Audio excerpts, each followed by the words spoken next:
Everyone, it is time. So I think we're going to convene our leadership council meeting for August 27th. If we could just do a quick introduction, your name and agency, and then we'll use that as roll call. I'm Supervisor Luis Alejo. Michael Barr, Mayor of King City. Roxanne Wilson, County of Monterey. Casey Powers, Interim Inc. Donna Smith, Monterey County Office of Education. Keisha Lopez, Homeless Services Manager with the City of Salinas. Roderick Jill Franks. Allen. Sorry, Rod. No, go ahead. Jill Allen with Dorothy's Place, representing the Coalition Service Providers. Thanks, Jill.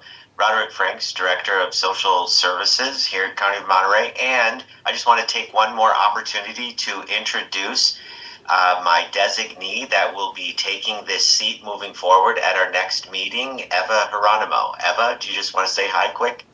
Good afternoon, everyone. As Roderick said, my name is Eva Geronimo. I'm the new Assistant Director for Department of Social Services, previously the Deputy for Family and Children Services. So I'm glad to be joining this meeting. Congratulations, Eva Geronimo. I missed the change in title yesterday, but congrats and good to have you here. Thank you. Cindy Georger, Homelessness Strategies and Initiatives at the County of Monterey. Hi, Phyllis Katz, Associate Director, California Rural Legal Assistance.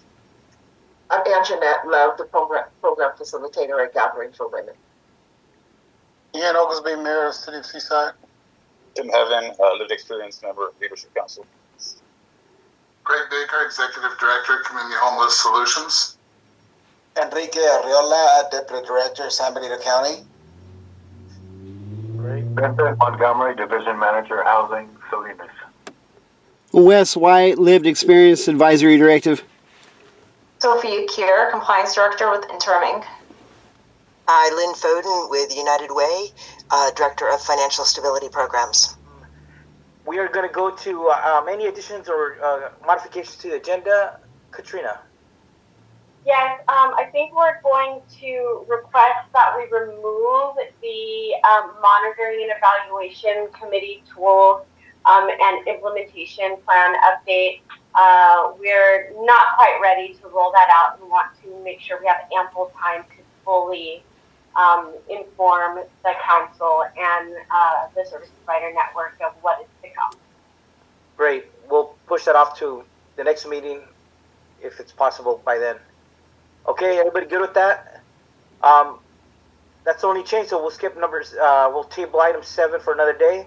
Item number 3 is public comments for items not on today's agenda. I just would like to thank all of the organizations that had helped out with both the PAHRO levy and continue to help out with the PAHRO levy and also with the Baranda encampments. I think the City of Salinas was incredibly helpful considering so many resources we redirected to PAHRO.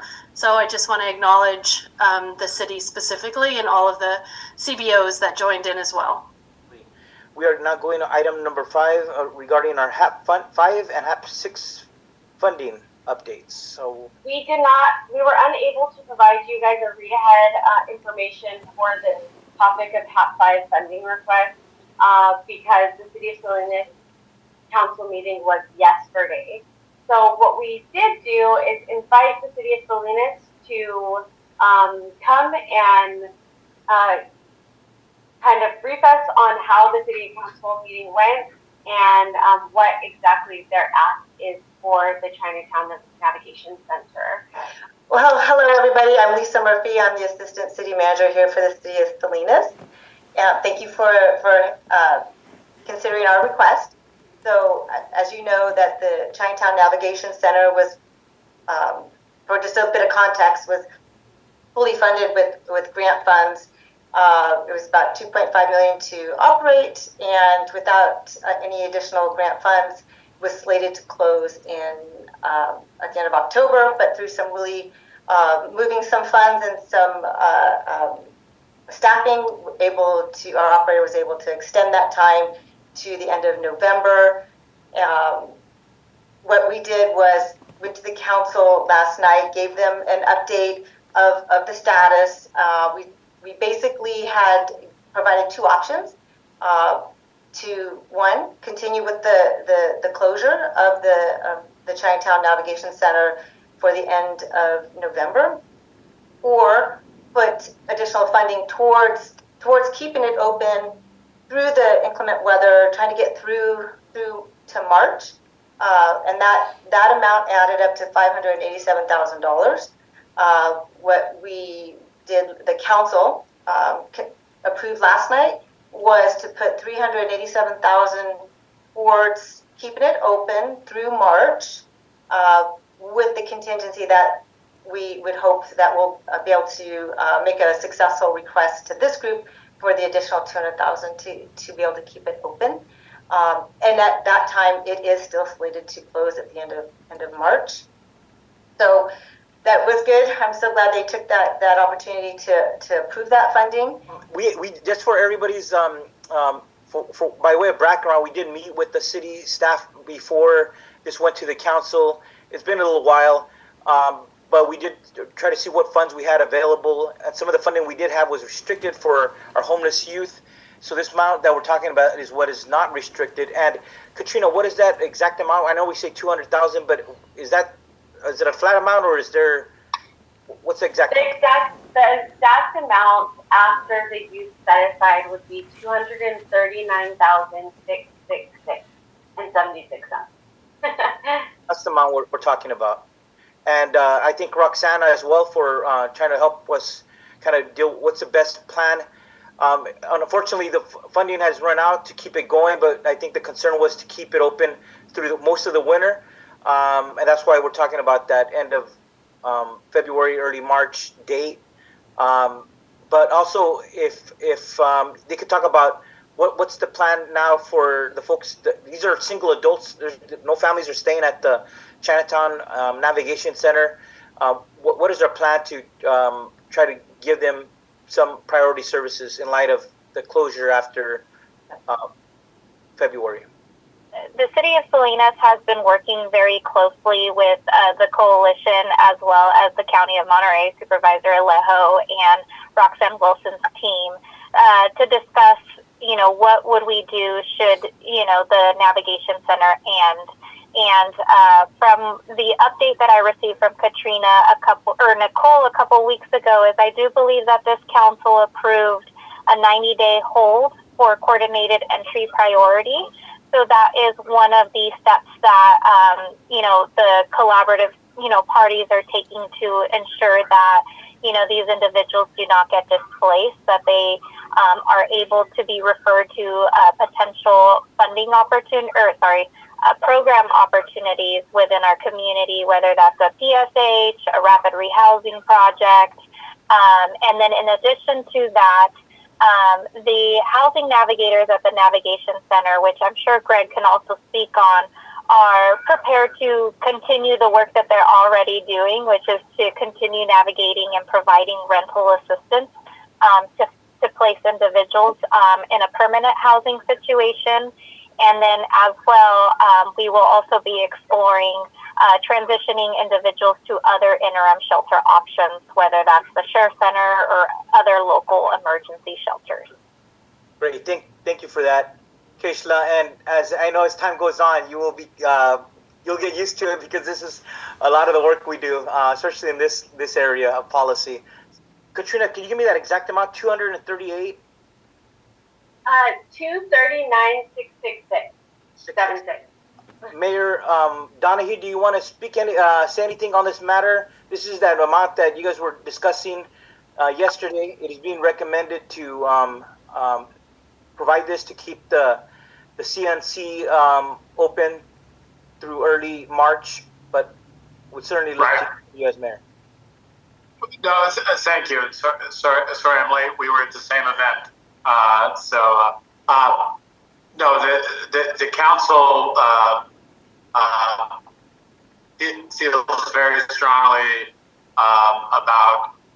We want to certainly do everything we can to extend the Navigation Center's opportunity to stay open, provide services through March, if at all possible. So we certainly think our relationship with the county is critical as we all figure out how to deal with the future. But we felt it was important to send a signal to this group.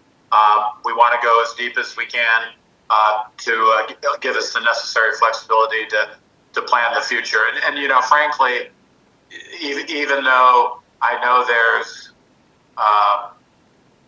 you know, you can jump people ahead of the line in front of everyone who needs a placement, but the reality is, if there's no beds for anybody. So having that flexibility we thought was very important. So we're hopeful that this group will react to that favor and hopefully we can get through March while we plan the future. One thing that I will say is I do support this. I do think that it was a wonderful sight last night to watch the city council move and really dig deep and understand the impacts that this is going to have on the 50 individuals that's inside of that project.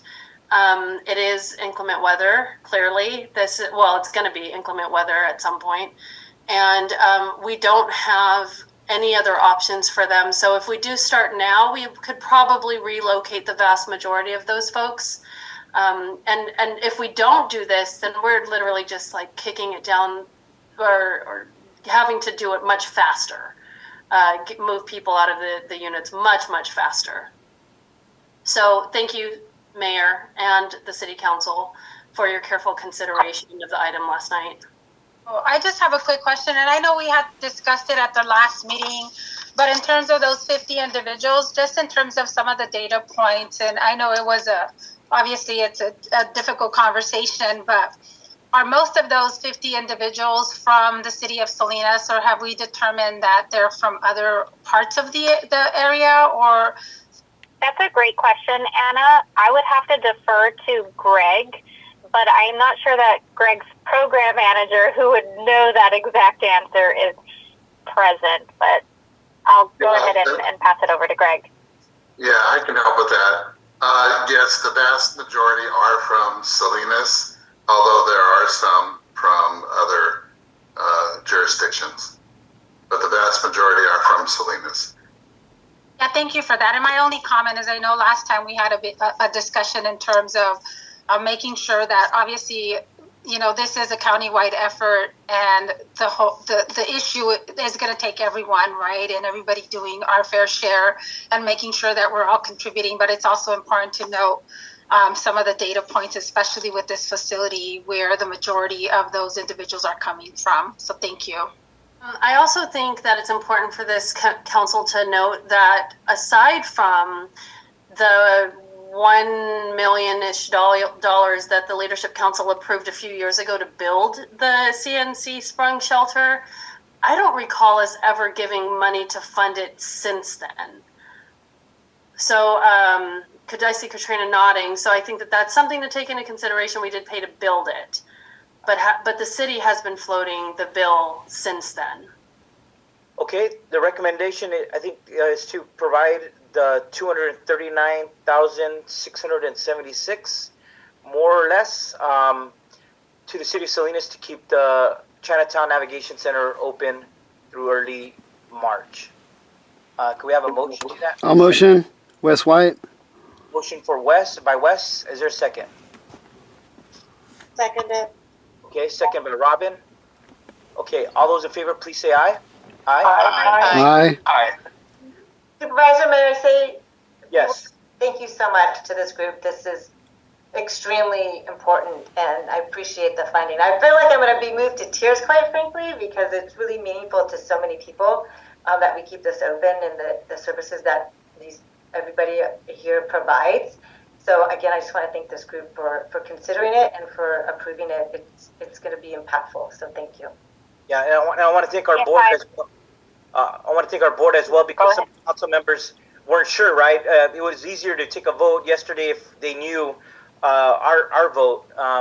But I think our board has tried to, our history has been that we try to be supportive when we can and when we have those resources. And this is one of those examples of doing what's right with the limited resources we have to contribute. Supervisor, I'd like to chime in and thank all of you for this. It's going to enable Community Homeless Solutions to provide that much more service and help that many more people. So thank you. I just want to acknowledge every single person who has worked really hard. Katrina, Supervisor Alejo, Greg, Nicole, Lisa, Mayor Donahue, all of the meetings that people don't see behind closed doors, that we try to really collaborate and find solutions to continue these projects. I really am grateful for the leadership that we have in this community that truly does have a heart. And when things get difficult, this continuum of care always puts their minds together to see what can be done. And so I just want to extend my thank you to everyone. This means a lot. And this was one of the most difficult tasks we've had to encounter since I've been here at the City of Salinas. So I appreciate all of the collaboration and support. Hi everyone, so I am here to give the HAP 6 update. Our application is due on Friday, and I am very pleased to say with the help of Kate Bristol, our consultant, and the very hard work of both counties, that we are prepared to submit our application. There are a couple of things that we, in full transparency, are expecting to get kicked back. Unfortunately, part of that application was to assess our interim housing inventory, and that also included the funding for the next 5 years, which is a very heavy lift for communities to do. So we do have a deficit in our community within the next 5 years.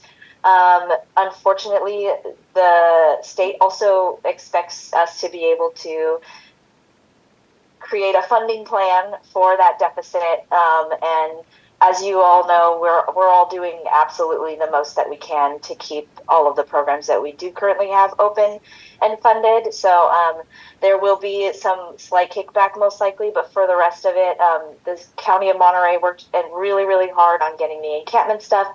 The County of San Benito also did the same, and they had to answer a lot of difficult questions about housing elements and pro-housing designations. So a huge shout out to the counties because they did a very heavy lift this application round. And they did great in answering those questions to the best of their abilities. But we will be submitting that application on the 29th, and we will be sure to report back on anything that HCD kicks back to us. The next item, last meeting we had discussed Interim Inc., who had a request that was multi-part, and this council funded the construction costs that were in deficit, and now we are back with Sophie Yakir from Interim to be able to give more context and talk about the impacts of what the subsidy request would be. Hi everyone. Firstly, thank you so much for funding our construction deficit at $721,000 from HHAP 6. We are extremely grateful and, to be honest, very relieved to know that we have your support and that this project can move forward. I'm here to explain some questions that I rose during the last meeting about our affordability need. So again, this project is going to be based in Marina. It is 23 units on a property that is already owned by Interim, and we have been awarded the state HCD home ARPA funds, and they require this building to be affordable for all individuals.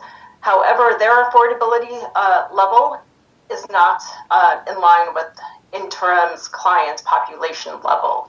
And what I mean by that is most of our clients have SSI or SSDI, and they only have an income of about $1,207 per month. In Monterey County, the FMR is for a studio is $2,414. The home ARPA funds makes all of these units affordable at $1,053. So as you can see, a person who only has $1,207 per month cannot pay $1,053 per month in rent and still have leftover funds. So part of the units, so 23 units, 14 of them with the home ARPA funds are being lowered to $300 55, and then we have 9 units still left at the 50% AMI. So our request to you all is if we can convert 5 more units to this lower rent. Because we know that most people who have a serious mental health condition are unable to work and make sufficient income to be able to afford living anywhere. Upon closing our last meeting, this was the request from the council, was to go back and have interim kind of explain what is the impact if they were not able to get their full ask. And this is what the impact would be.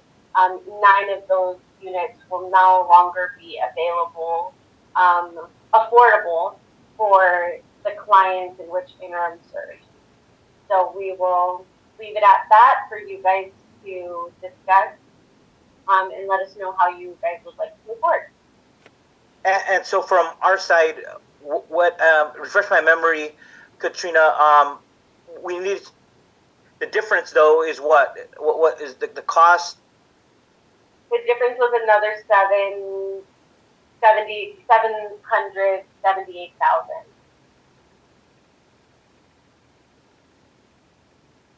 How much does that leave left of HAP 6 for the COC? So if in fact our numbers stay the same as far as our admin, and the San Benito Monterey County split, we'll leave 1.2 million to Monterey County side. And if I understand, Sophie, do we have access to all 23 units? Or is it just the 9? Who is we? Sorry. Entry. Say that again? The COC. For coordinated entry. Oh, the coordinated entry. So it would be the 5 units that are being converted. HCD Home ARPA requires a first come first serve waiting list. We would run the wait list is open in the paper, and that is what is required by Home ARPA, and this would be an exclusion to that. You're talking about putting people in through coordinated entry, right? Is that correct? That was the question. Yes. So it would be for the 5 units that are HHAP funded, since that's an HHAP requirement. For 5 units, almost $1 million. Got it. Thank you. For 15 years. The number, what's that additional number? 777,000 you said for the 9 units to make it more affordable? Yes. So you'll see that in the far right-hand corner under subsidy, the last box is a 778,127. And it's 5 units, Supervisor. Okay. So then that would be taken. That additional amount would be taken from the 1.2 million.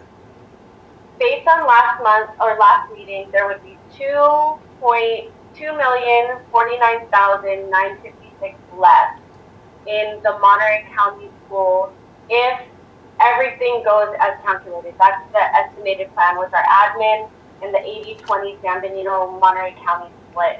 If we were to fund the 778,000, there'd be 1.2 million 71 and some change left over. I'll drop it in the chat, the 11 number. I see. We would still have that 1.271 would still be left if this amount is added. Got it. Does that take out the use set aside already, Katrina? It does not. How much because is we don't? Yeah, and Nicole, do you have the use set aside for HAP 6? I'm not sure what the set aside would be, but it could fold into the 1.2 million. So it doesn't have to be split in the way we just did HAP 5, only because there were no providers that were selected in that HAP 5 process. So there was nobody serving youth, which is why we had to take it out of what was left over in HAP 5. But it would be roughly the same, I would imagine, because it's roughly the same amount for HAP 6 is 3 point something million, so roughly $300 and something thousand. but that could get folded into both the Monterey and San Benito pots of funding. It doesn't necessarily have to live separate. Thank you for that. I know we got a question from Mayor Labar, but before we go to Mayor, Roxanne, is there any other? I know we're trying to work on some project home keys. I don't know if that's going to be something that we're going to need to come back to this board on. If any work happening with any of those is going to need some additional resources from HAP round 6. So the county is dedicating some money. We're thinking it's likely going to go to the King City home key because we are actively working on that project. And then the city of Salinas has at least one home key that is on its way that I think there is a shortfall, but I'll leave it up to the city. If you guys want to just state your position on Fairview. Thank you, Roxanne. So I will go ahead and go and provide as much as I can. But the city of Salinas does want to explore the essentially saving one other home key project. The city of Salinas is providing the rental assistance for the Fairview for 1 year, and we also set aside 1 year for possibly Sanborn. However, that doesn't cover some of the that doesn't include acquisition costs. And so the city may return at some point to request for additional funding to help support and acquire the property. And so there is a future ask. We're just not in the position right now to ask it. Great. I just want to make sure that we have some available when that moment does come. And I don't know how much that's going to be because we're going out of that 1.271 with the youth set aside, it's going to be a lower number than that will be available for a project like that. Just 2 quick questions. Those units house how many people? So the building will have 23 units and 1 resident manager unit. And how many per unit? 1 individual per unit. It's all studio apartments. Okay, so for the request on the convert of 5 units, so the overall amount of 778 is because of the 2.5% CPI over those 15 years? Yeah, it's all based, so HCD has this long workbook that they require everyone to complete where they dictate, what they consider, the rent and how they calculate CPI. So that's not a calculation we do. We just complete their workbook and we tell them this is what it is. But yes, that is correct. Yeah, I just wanted to get clarity. These units are units that Interim currently owns, right? No, that is not correct. Okay. This building does not yet exist. We hope to break ground in spring of 26. Hey, Sophie, I'm sorry to ask so many questions, but we did give money to this project before, correct? And the reason why I'm asking is because I think this is the first time I'm learning about you guys can't use coordinated entry. So you gave, or you during the last meeting, you pledged $721 for the construction deficit of this project. Okay, thank you. So that doesn't give us access to pull people off of coordinated entry because of HCD requirements.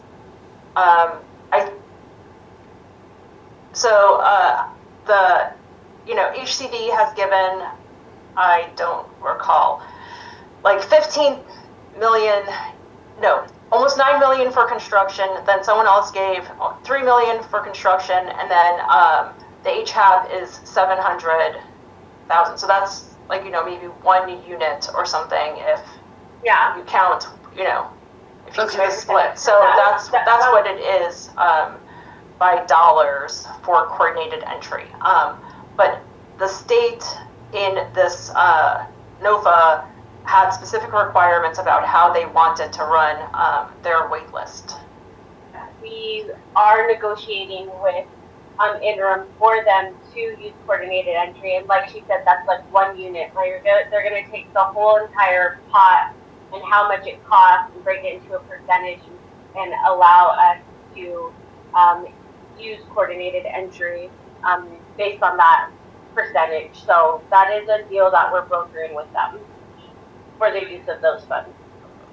Katrina, you're recommending then to move forward with this for the 778,127 to convert 5 of the 9 units to the 30% AMI for 15 years. Correct?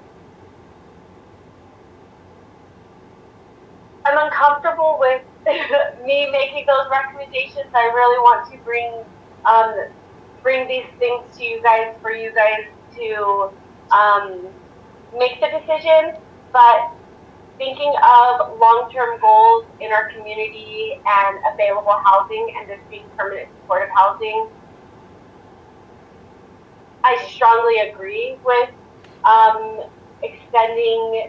awarding these funds to them, being that our pool of permanent supportive housing is small. Interim will have to agree to using coordinated entry for sure if these funds go to support this project. Yeah, I think I would like to ensure that if this board is going to, provide any funding, that they are going to be using coordinated entry. I think that's really important. So I'll make that stipulation. All right. So my only reservation is I know there's some of these efforts on this other Project Home Key, with each of those has a significant number of units. That's what I'm also, I think our job is to show the state that we're using these limited dollars to make more permanent housing available to those that we are trying to assist. This is in line with that, but these other projects also have significant units available.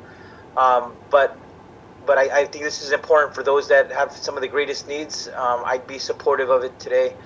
Can we entertain a motion then to do that? What's the will of the board?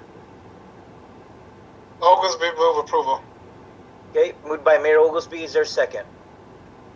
Jill Allen, I'll second. Thank you, Jill. If there's no further discussion, all those in favor, please say aye. Aye. Aye. Aye. Aye.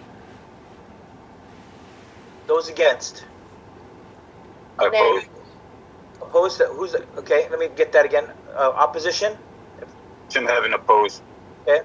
Others? Van Wilson opposed. I'm sorry, Sophie. Yeah, no, that's okay. We would still reapply, in the competitive process, so it would be fine. Okay. Anyone else? Opposition or abstentions? Dane.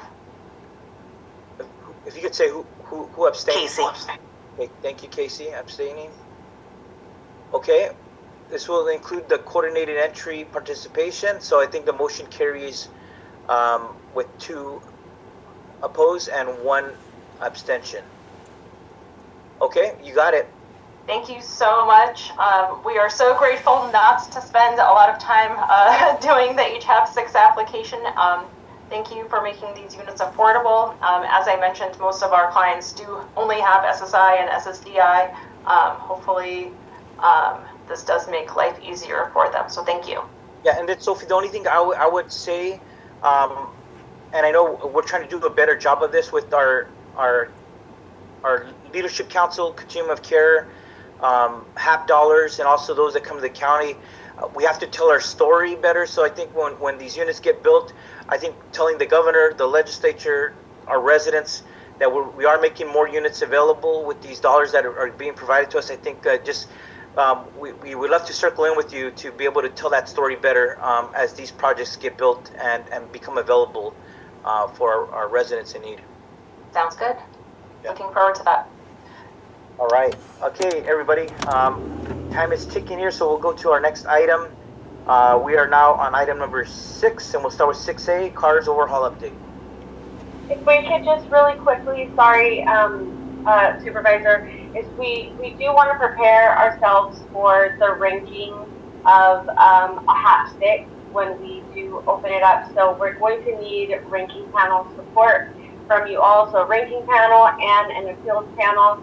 I do not want to wait till the last minute, so if anyone would like to volunteer to join that, we have 0 timelines at this point, but just to have maybe a tentative support from folks. Oh, sorry, Nicole has her hand raised. No, and also to add, so likely HAP 6 wouldn't be until maybe, fingers crossed, next year if HCD is quick with their disbursements, but more imminently we do have the COC competition that could possibly be looming. We have received word from HUD that there will likely be a competition. They're not saying when. It's already September, so we're looking at a very crunched timeline for our competition to do locally. So if most imminently, if we could please get some folks who would be able to participate on that ranking panel, so that when the time comes, we can be very quick to move. And like Katrina said, it can sometimes be very difficult to get folks on the panel. So if we have folks now who know that they will not be participating in the COC competition this year, please volunteer so that we're ready to roll as soon as that drops, because we are expecting a very short timeline turnaround from HUD, as they will likely not want this to go through the holidays. So Nicole, anyone interested here would email Katrina or you? Katrina, please. Okay.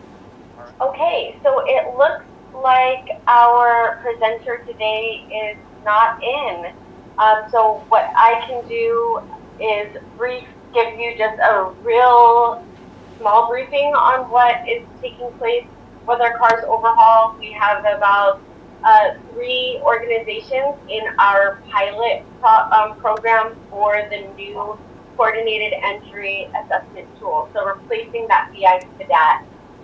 We were supposed to present the data here today, but we're unable to. We'd like to continue on throughout the remainder of that 6-week pilot program and report back to you with all of the feedback from our service provider network and even the clients that are participating in this pilot next meeting. Sorry about that. This conversation was definitely just sitting on the initial slide when we were talking about the CNC. So as you all may know, we put a call out in the event that we were unable to get the CNC fully funded through March for a 90-day hold. So we appreciate you all for voting to put that hold on. We'll like to stop the hold for now and move it into January to prepare ourselves, give us January, February, March to start the placement of those residing in the CNC. So informational update for you all on this part. So I want to take your vote that you guys gave us in early August and apply it to January if that's possible. Okay, so just changing the timeline. Yes. All right. Any discussion on that, Roxanne? Always Roxanne. Do we think that 50 units will become available between January and March? I do not, absolutely not. But I don't think that we're going to be able to, prioritize them from now until March. If you guys want to just put a complete hold for the next 6 months. Or maybe a if I may. Yeah, Kishla, is that you? Go ahead. Yeah. I was hoping we might be able to table this conversation because it was something that I did want to talk about, Katrina, but I would like to do it in conjunction with the Chinatown Navigation Center, because there will be a period where they do put a 90-day essentially closure where they will not be accepting any new clients. So there's going to be I think there's going to be 2 versions of the CNC up to a certain point. And so I think the case management part is going to continue all the way through January. But I do believe when weather inclement, it might be more loose, where it's really focus on the shelter. I don't think those logistic pieces have been worked out yet. And if I can ask that we just table this just for a minute, let's convene as a committee together, you know, the county, the CNC, and CHS on what the actual closure will look like and those timelines. Sorry, Roxanne, you were saying something before Keishla started. Did you want to? No, I'm just nervous. We've been through a few of these now, and it does take a Herculean effort for us to try to identify places for people to go. I understand the city's position about wanting to wait. I am concerned that we're going to be in a position in March where we don't have anywhere for at least 25, 30 people to go. I mean, hopefully these home keys will come online, but I'm just erring on the side of caution. That's all. Katrina, what's the recommended action? Do we need to do anything now, or can we hold on this as Keishla is requesting? When is our next meeting where we could bring this back? Right. I was actually going to ask Roxanne what would her recommendation be in trying to. It's hard, right? Because we're trying to wind down a project, but also keep it open for inclement weather, right? So expecting that we're going to need to help others out there during the inclement weather days or months. So what does that look like? It doesn't seem like that we can really close the doors of the CNC to any new folks when we're in inclement weather. You know what I mean? So I think it's just it's a model, right? So like treating it almost like a warming shelter in a sense. But again, this is just a hypothetical. We barely just got the funding, so we haven't even started talking about the closure and wrap up process. And I'm just afraid that if we make a decision on changing those goals now without really planning it, that we may make the wrong call. And I can see why Roxanne has some reservations of doing this right now, because again, I think we need to really talk it through first before we make a decision.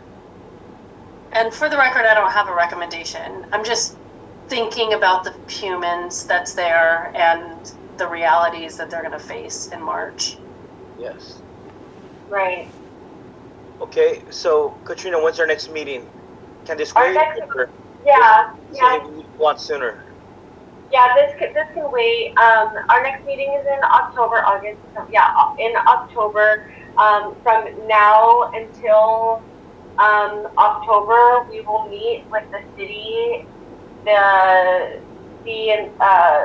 Community Homeless Solutions in the county on what is our best course of action here. Because right now we have cars on hold for Chinatown Navigation Center clients, and we need direction right now to lift that hold or to keep it going. And if it's the 90 days, then that has already started on our end. So I'm kind of asking for direction as well. I would say we lift the 90-day hold on coordinated entry until we figure out what's happening with the DNC and what they want to do.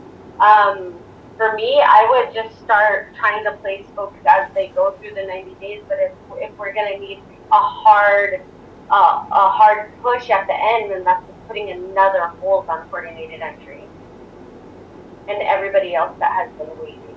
So. Okay, so that's the direction you're asking for. We can lift the hold for now and then take action. Revisit in October. Is that where? Yes. Revisit in October. Okay. So that's the recommended motion, that we lift the 90-day hold until we could take further action on this at our October meeting. Hey, can I have a motion to that? Yeah, I would make the motion, Wes White. Wes, is there a second? This Roxanne, second. Roxanne seconds. All those in favor, please say aye. Aye. Aye. Aye. Aye. Any against? Any abstentions? Okay, motion carries unanimously. Thank you. We want to give you guys an update on our recent 2025 shelter point-in-time count that was submitted just a couple months ago, our LSA and our system performance measures. This information will be presented to you by Oliver, our HMIS system admin. Thank you, Katrina. Good afternoon, everyone. All right, so today we'll review the key findings from the LSA, SPM, HIC, and PIP reports. We'll focus on outcomes, data quality, and practical steps we can take to improve reporting accuracy and reduce errors. So the LSA, which is our longitudinal systems analysis, is a detailed annual data export from HMIS that's required by HUD. It helps track system-level trends across our COC over time, and HUD uses this report to evaluate how effectively communities are addressing homelessness. And the reporting period for this data is between October 1st and September 30th of each year. So for our most recent submission and for today's discussion, we'll be focusing on the period of 10/1/23 until 9/30/24. So in our most recent submission, some of the issues that we faced were inventory mismatch, mislabeled project types, inactive clients, and other general system-wide data entry errors. Right here, you'll see an example of how the LSA cross-references the HIC that we submitted earlier in that year. If the inventory doesn't align between the two reports, it'll get flagged. This highlights the importance of providers remaining consistent in the information that they submit throughout the year, as the LSA evaluates detailed inventory data, and in some cases, the errors do not indicate the specific agency or the program involved, which can make things a lot harder to correct issues, especially when we're already working through other errors, and this could impact the accuracy of our submission. So inaccurate submissions and utilizations rate can put program funding at risk. So to address this, providers should take immediate corrective actions by starting with confirming that their projects and their programs are set up correctly and ensuring enrollment logic is accurately captured. HUD expects all data errors to be corrected before final submission, with providers verifying client details. So by running monthly reports, it'll prevent hard-to-fix issues later. So more immediate corrective actions would include attending trainings, office hours, workshops, or any other event related to HMIS. So the SPM, which is our system performance measures, is another report that we're required to submit annually. This measures the effectiveness of our local homelessness response system. This report helps us, both HUD and COCs, evaluate system performance and identify areas for improvement.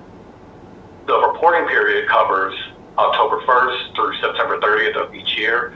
So again, for today's discussion, we'll be focusing on our recent submission, covering from October 1st, 2023 until September 30th, September 30th, 2024. So the system performance measures include 7 key metrics, 6 of which are included in our submission, and today we'll highlight the measures that stood out the most. So one of the key metrics that stood out was the returns to homelessness. 34% of clients have returned to homelessness. However, the returns may be misrepresented due to how agencies have either structured the project in HMIS based on funding, as clients may appear to exit and re-enter when in reality they're shifting between programs due to funding, and this can lead to inaccurate tracking of exits and re-entries. So a client is counted as returning to homelessness if they re-entered a homelessness defining project, so emergency shelters or street outreach, after they have exited to a permanent housing destination. So for transitional housing projects and permanent supportive housing projects, there's a 14-day grace period where re-enrollment within those 14 days do not count as a return. This allows for natural transitions and collaborations between providers. Enrollments into projects like services only or coordinated entry do not count as a return.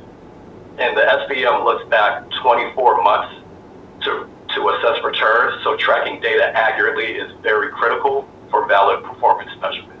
Thank you. Additional findings show that the average length of stay in emergency shelters range from 81 to 90 nights. Missing interim updates in the system appear to be contributing to a low performance in some areas, which may point to gaps in documentation and case management that are affecting overall program effectiveness. During the reporting period, there were 1,519 new clients that had entered the system, and the overall successful exit rate was at 49.97%. So our HIC, which stands for our Housing Inventory Count, is our point-in-time inventory for all beds and units available for people experiencing homelessness in our COC. It shows the system capacity by project type, and this information helps match system capacity to community needs and supports planning for funding and resources. The HIC takes place during the last 10 days of January, and typically we do it on the last Wednesday of that month. So this year's data will reflect the night of 1/29/2025. The PIT, which is our point in time, is an annual or biennial count of people experiencing homelessness on a single night in January. It captures the number of people in shelters, providing a snapshot of sheltered homelessness. This information helps us understand the current need and tracks trends over time, and the PIT occurs during the same time frame as the HIC within the last 10 days of January, typically on that last Wednesday of the month. So this year's count will reflect on the night of 1/29/2025. So here's a quick snapshot of this year's inventory. We had a total of 58 projects offering 1,362 beds and served 1,025 clients, resulting in a utilization rate of 75%. One of the biggest challenges that we faced was project misabling. So for example, some of the rapid rehousing programs were incorrectly marked, and those classifications could not easily be changed, as HUD requires specific steps to correct these issues, but there wasn't enough time to complete them without causing errors in reports like the LSA. So although providers were giving the information needed to assist with creating their projects correctly, we continue to receive inaccurate details around this project type specifically. We've addressed these issues in the past, but mislabeling persisted, and as a result, several rapid rehousing projects were missed. HMIS depends on providers to understand their services and components, since that determines how a project should be set up. Other challenges that we encountered were providers submitting last-minute data corrections and delays in data entry, along with inconsistent project labeling and inaccurate inventory counts. These issues impacted the overall accuracy of our reporting. Despite us reaching out and offering various trainings to support the agencies, these issues remain consistent. We started our provider outreach and set reminders as early as November of 2024, yet there were still missed internal deadlines, last-minute data corrections, and delayed entries. And as I said, this did continue to impact the overall data quality in our reporting. So this kind of highlights the need for a higher level of accountability to ensure accurate data submission on an agency level.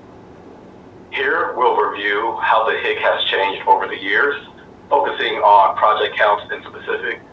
While the number of projects have grown over the years, we're still missing key projects, specifically rapid rehousing and their clients due to mislabeling. This creates gaps in our reports and points to a disconnect between providers' understanding of funding requirements and how projects are to be set up in HMIS. Rapid rehousing projects have declined, more than likely due to a misinterpretation during the initial setup, which has led to many being left out the count. Transitional housing has remained fairly consistent over the years, while purpose-supportive housing has steadily increased, showing a growth in community resources and commitment to long-term housing. Utilization rates below 70% show that there's room to improve how resources are allocated. Transitional housing and PSH projects in particular have the lowest utilization rate, indicating an underuse or missing data. To address this, programs should adjust resources or their eligibility to better match the demand, and providers should follow required utilization rates while ensuring proper support for vulnerable individuals. Now let's take a look at the overall utilization efficiency and how it's changed over the year. So from 2024 until 2025, the overall utilization rate had dropped by 4%, again showing a clear decline. To improve this, we should focus on ongoing monitoring and adjusting the programs to better meet the demand. while ensuring support is reaching all vulnerable individuals. Next, we'll look at the difference between HMIS reporting based on HUD versus reporting tied to funding sources. So HUD HMIS reporting looks at the system as a whole using tools and reports like the SPM, LSA, the HIC and PIT to track how we're doing at reducing homelessness and improving housing outcomes. It follows standardized HUD definitions and logic to help identify system-wide gaps, guiding federal funding and policy decisions. Where on the other hand, funding-based reporting pulls specific data from HMIS to show program-level success for grants or local funders. So it's going to be more tailored to individual agency goals, and it may not always align with HUD's broader system-level focus. So when eligible, blended funding should be tracked under one HMIS project. This helps ensure accurate data, prevents duplicate enrollments, and avoids overlapping services unless there's a specific reason not to, like restricted funding. More than likely, all funds should be blended under one project. So for example, ESG is a funding source that can support other non-ESG funding sources. And if those program costs or services are eligible as match, then they should be in one HMIS project. However, the specific details of these services are still determined and understood at a provider level. Some services may sound like rapid rehousing, but could actually be for homelessness prevention.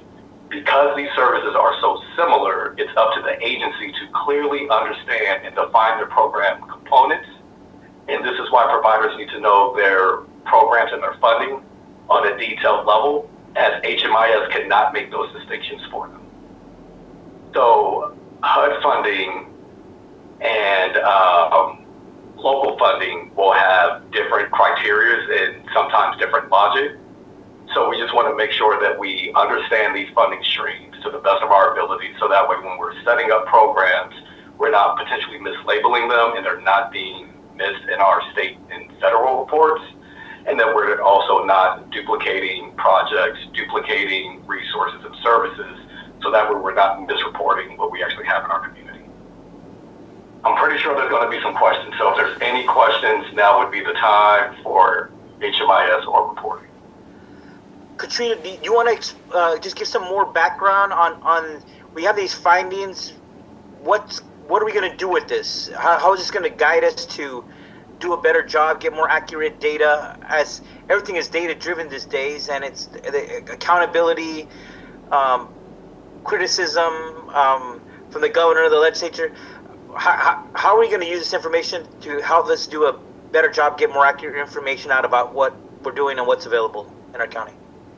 Right, thank you, Supervisor. So what we have implemented on CHSTs and is now in-person HMIS training for those utilizing this program. We have offered one-on-one training with the organizations who are struggling. We are opening up in-person data cleanup workshops on a monthly basis so that we can sit with them one-on-one, look through their data, help them understand it. Now, the next level of that is really understanding each and every type of funding stream that our organizations are utilizing. And if they're not understanding it, it falls on the COC side. And that's a heavy lift because it's not just COC funded programs that go into HMIS. Some folks use it for many of their programs. So we're working with our COC team in how we're going to better combat these issues and understanding the intricacies of each one of these projects. And it's not always easy because they have various requirements that don't always align with continuum of care requirements. So it's making those hard decisions of not having that data either in our system, or they have to follow the the continuum of care federal requirements. And that is it's hard because we want to have all of that data in our system so that we can tell that story. But if it's inaccurate, then it's not worth sharing at that point. So Oliver's working really hard on that. We're looking to get him extra staff to oversee that project because he is a one-man show for 237 users and 58 projects. So trying to get him the support he needs so that we can really dig deep into that. Hi, this may be naive, but guess I'm wondering why we're waiting until the very last week to do this. If we know that there's likely to be errors, and we know that we're likely to need to go back to agencies, and so I'm wondering why we're using the very last Wednesday in January when we could do it earlier in January and then have some more leeway to maybe get it right? We can't. Federal guidelines is to administer the unsheltered and sheltered point in time on the last 10 days of January. Now, we make every effort in the monthly to report out to our organizations their data report card, where they are, all of the errors that they have, and it's really getting the buy-in from the organizations to want to put in the work and make the adjustments. We have our staff members emailing them on a monthly basis on what is going on with their projects and the errors that we are finding. So we just have to follow the federal requirements of when we can do the actual count. First, thank you, Oliver. I know it is really hard. You're doing 3 times the amount of things, level of work that I did when I was in that same role, so thank you. I will say that it's more comments. The vacancy rate, I just have a really hard time. Either it's not true, because we've been through a few wind downs, right? And we had experienced there being very little beds. Anytime we're trying to figure out how we're going to get people in. So then it leads us to, well, then the data's not right? Like, because clearly everything is full most of the time. So then the data's not right. And then I am the chair of the Monitoring and Evaluations Committee, and that is something that we're trying to take a look at of basically how do we, one, give more thought into how we're contracting so that agencies really understand the requirements, and then also how do we monitor them, and then how does that show up in the future when that same agency asks for more money. And I think when we get to that point, it's really important that this council take into consideration previous experiences that the coalition has had with certain programs who are just not meeting that very important federal and state requirement, because there's a whole law for the state of California that says that we have to do it if you take this money. So if agencies are not meeting the requirements of the law, then I think this council needs to take that into serious consideration in future funding awards. Hey everyone, I didn't introduce myself earlier. I'm with San Benito County. Just Oliver wanted to say thank you for all the sessions you've been holding and the office hours. I've noticed that there's been a lack of engagement on the calls. I know you've noticed it as well. And as someone that's new to the system and getting my feet wet with HMIS, I've talked with some of the other folks on those calls, and I from what I'm hearing, everyone's confused and afraid to say as much. And I think that's kind of feeding some of the frustration. And I know you've done so much for everybody in terms of spelling it out. I think what might help is breaking it down into like a calendar with milestones. And so that people that don't know as much as you or have as much detail with the technical knowledge can at least come to you for like help for individual milestones. I don't know if that's helpful, but I'm afraid that, you know, if we don't find another strategy here, there's not going to be any movement by the time we need it. No, thank you, Anthony. Absolutely. You know, I'm always open to feedback and suggestions, and I will agree to piggyback off of what Rock said. It is possible that just some of the data is just inaccurate, whether it's the inventory not being accurate or, again, but that's kind of why, you know, attending these trainings, office hours, or just making sure that you're reaching out for support to make sure that we dot our I's and cross our T's. The core of the issue, and correct me if I'm wrong, it's that because of the different funding mechanisms, let's just pick, you know, one service provider as an example is not filling out the paperwork properly for each individual that lists all the data that's necessary for us to record. Am I off base? Yeah, it's more so the providers. It's a couple of moving pieces that's happening at the same time. It's providers not fully understanding their funding to know how their program needs to be set up in HMIS. So that's one of the key components. And then it's also just providers not responding in time after being informed in multiple attempts. So there's a few things that are happening at the same time on more of a provider buy-in level than a coalition support level. So why aren't the coalition providing the providers the template that they must follow if they want to receive money? I mean, I'm just, look, a very simplistic view. It seems like every provider is going to have a very unique template of the information they need to be inputting and recording to meet their requirements. Why hasn't that been provided? That as far as if you're referring to project setup, that has been provided. As far as the guideline and the template for them to fill out, that has been provided. What gets provided to CHSP is what we put into the system. So an example would be if an agency says that they have a supportive services project and that it's services only, but they're not clear on the details that it's rapid rehousing rental assistance, I can only go off the information that I'm provided. And then if 9 months to 11 months down the line later on, we find out that that project type was inaccurate, it still goes back to the providers not fully understanding that fine, detailed level of information they need to before they get it to us.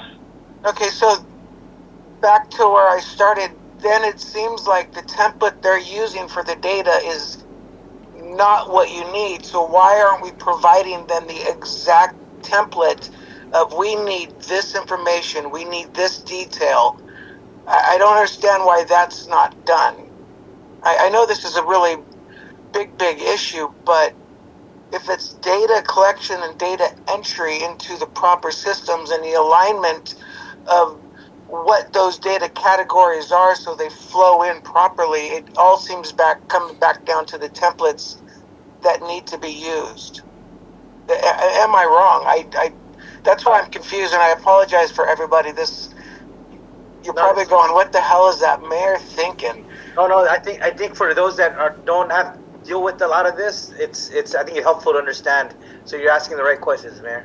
Yeah, and I can answer that. I can say that on the form itself, there's text and narratives to instruct with further details. But again, it goes back to the providers having that comprehension level of knowing what they need to provide us. So if they're saying that they have a rapid rehousing project and that's what they're telling me, I can only go off of what the providers are providing me as far as the information. But what else, in this example, what else would you need in the form of information? Oh, we have everything from bed inventory, funding source, project type, operating start dates. It's a full on document, or I should say, form that there's also instructions on how to complete that form. Oh, so is the main problem that the providers are not completing the forms? The main problem is probably going to be that the providers are completing the forms inaccurately, and that's going back to based on their interpretation of their funding and their services. Because I will say, it seems like this is literally just how do you put these things in place and what box do you check? But thank you, Chair. Yes, Roxanne? I think one of the solutions that we can explore is being as funders, so the city, the county, and the COC are the main local funders here, is that maybe we create a form and that's attached as an exhibit that pre-fills out everything. Because I think as funders, we probably understand very clearly what we are expecting you to do. But once you get down to maybe the HMIS admin, it is very possible that they don't necessarily understand what that other program that they don't even work for got funded to do. So if I think we can work on that through the Monitoring and Evaluations Committee, since all three funders are in there. And then I would also say that it is very possible that maybe it's time for us to start doing formal notifications to organizations and putting it in writing that they are violating and this is how it needs to be corrected. So I think a lot of that can land on the funder side and on the monitoring and evaluation side. But Roxanne, yes. So could it be as simple as a drop down, this, we house so many people and you need this additional information for your site. Can it just be a drop down menu and they pick one of those items with a very generic statement for the type of information? Because I would imagine inputting it is going to be very similar into the HMIS system. But I like the fact if us provide that in accordance or at the same time with an enforcement mechanism, that notification, because the better we are on data, obviously, the better it can be scrutinized and then replicated. We're in a much stronger position. Thank you, Chair. Katrina, going to Roxanne's point, the follow-up on this, so we could bring this back next meeting and saying this is what we want to do, steps 1, 2, and 3, the letter, and it seems like before every point in time count, having these trainings with all our people entering data is going to be critical. So we should kind of just think about every 2 years, we should be refreshing everybody's memory about making sure they're getting the training to make sure they're inputting the most accurate data in the system. Yes, absolutely. We'll pull together next steps, and just want to let you know that there is annual training recertification that they have to do to stay in HMIS. Like, we do offer an abundance of support, but it's all it goes back to interpretation. And like Roxanne said, a program a system admin who is handed this document, like, hey, fill this out for this program, we need to get it in HMIS, may not really know on the level of the person who applied for that funding. So it's really, we need to get down deeper into how we do this. And I love Roxanne's recommendation of putting that into our contract and having it pre-filled out so that it's something that happens during contracting and the funders get to see it, review it, understand it, and then it comes to be just the for HMIS setup.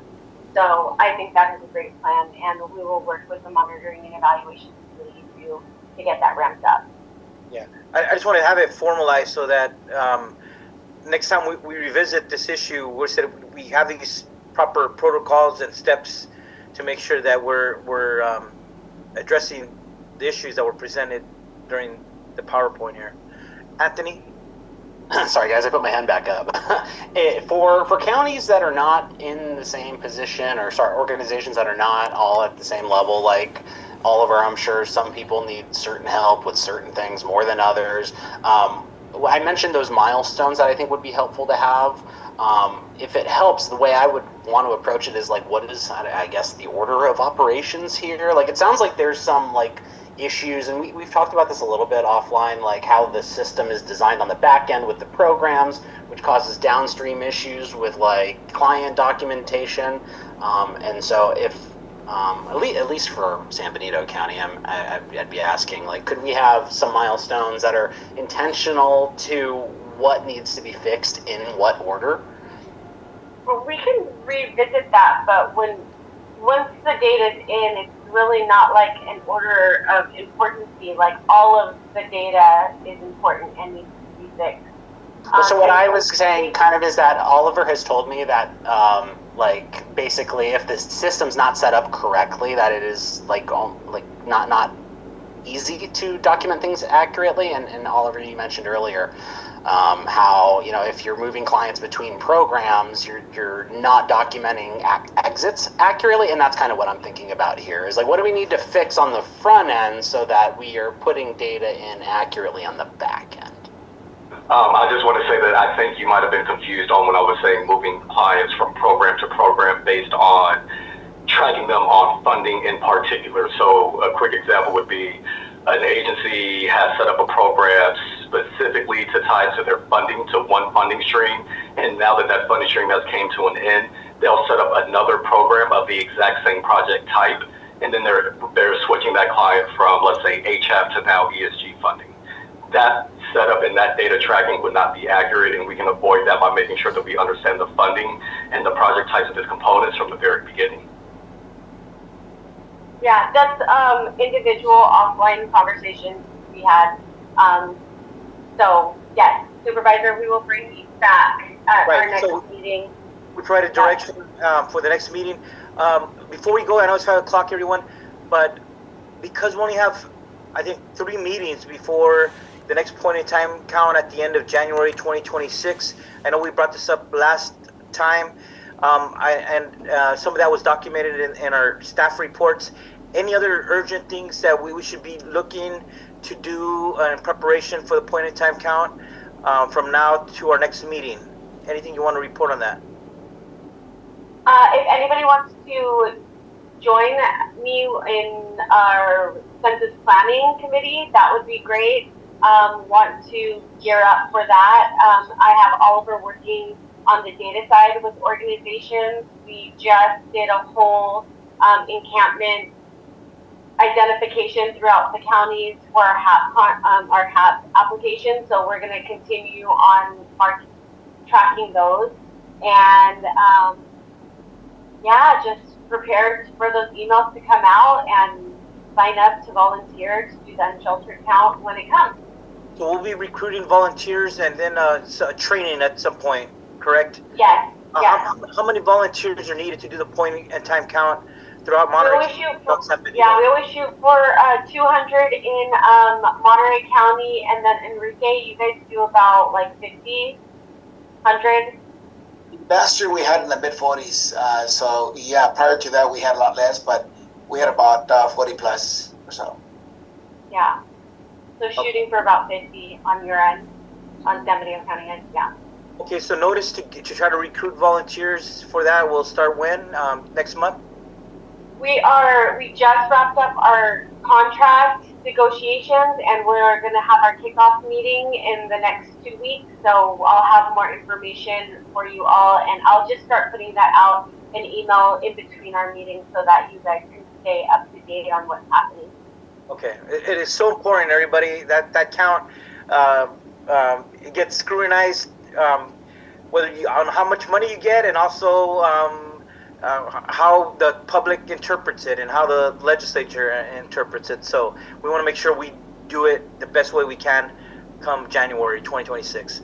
All right, with that, everybody, I think we have no more business today unless somebody has any quick announcements. Sina? Sorry, I have one quick announcement. Yes. Sorry.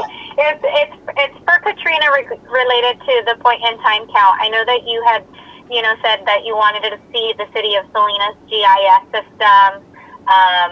Unfortunately, we've been having a lot of glitches with our GIS system, so we haven't actually been using it. So if you were using ours as a point of reference, I'm so sorry, but we're not going to be helpful because we're having issues with ours. Okay. We'll just start over. It's fine. Yeah, but please include us in the committee. Yes. You're on the committee now. And thank you for your participation on this, Keishla. If there's nothing else, okay, we'll adjourn our meeting. Thank you, everybody. And thank you so much. Thanks, everyone. Bye-bye. Thank you.